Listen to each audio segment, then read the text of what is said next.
As humans and consumers who want to stay happy and healthy and try to live longer lives, we all want higher quality medical care, newer drugs that prevent disease or cure them with less and less side effects, and all medical related products and services at cheaper prices. When markets are allowed to be free markets, we have tremendous benefits for society, even in the medical and healthcare industries. An example of this would be laser eye surgery and the new hair replacement technologies to plant and regrow hair, and how since these procedures were not covered by insurance, they forced the manufacturers and doctors to innovate and improve the technology and procedures so customers would actually buy them, or these industries would go out of business.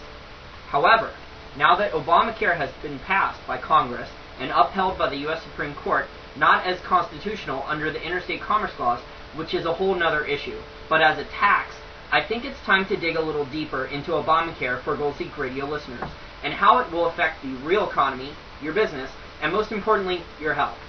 Unfortunately, I am 100% convinced this bill will end up having the unintended consequences of creating more inefficiencies, more waste, and higher prices for everyone who is healthy and who pays health insurance, along with people's employers who are going to get stuck with the bills for the special interest groups who benefit from this bill being passed.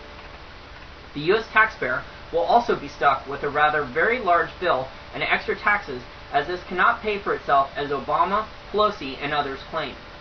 There is no doubt that Obamacare will indeed benefit a select group of people, including the uninsured, people who get already sick with pre-existing conditions, who could not get insurance, or who could not afford insurance because of the demands from the insurance companies for higher payments to cover pre-existing conditions.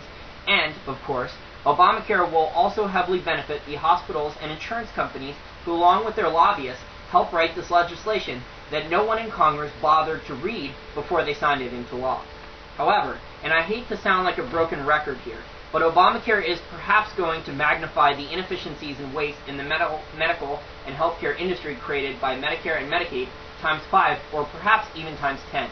Let me explain why I think these cost increases and inflation and waste in the sector is guaranteed by explaining the practice of cost shifting, and then offer my unique insights into the medical industry, since I grew up with a father who is a retired orthopedic surgeon for more than 20 years working with Medicare and Medicaid.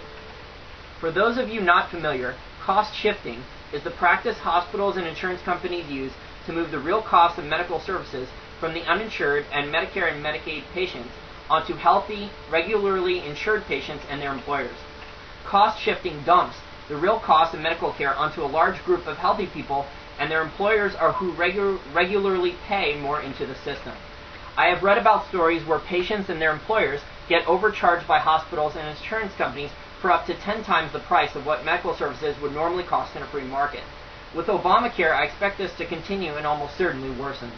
As a potential example, patients with a pre-existing condition will pay $500 a month for insurance coverage and run up more than $5,000 a month in medical bills, and those costs will be shifted onto us and our employers, making it less likely a small business creates new jobs or even decides to keep full-time employees.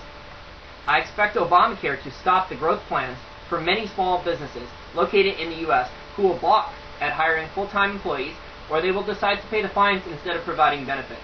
Also, Obamacare will do nothing to stop the trend that has been developing for decades now, where there are more and more patients for every doctor and nurse.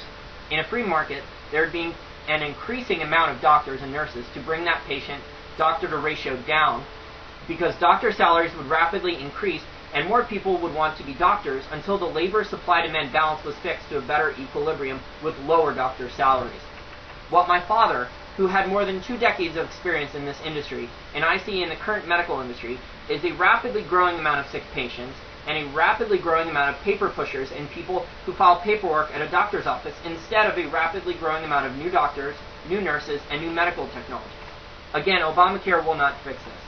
Yes, Obamacare will benefit certain groups of people, but for the majority of us, it is going to make our lives much worse, and also tax us for this privilege.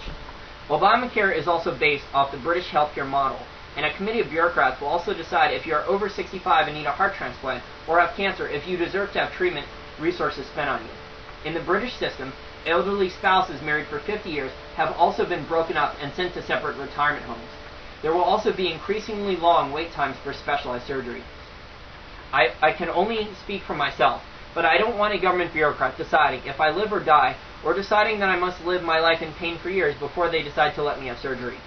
In conclusion, I expect costs to continue to go higher for many healthcare-related items where free market forces are not being allowed to lower prices through new technologies and competition among firms.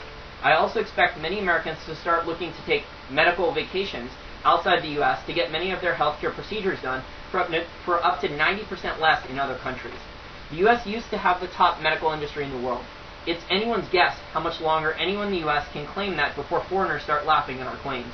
Governments have no business issuing tons of prohibitions and mandates for healthcare, but this is just another of the many industries government wants to increase its intervention in and cartelize. For more free market insights into the U.S. economy and investing ideas and research, please visit WALLSTFORMAINST.com.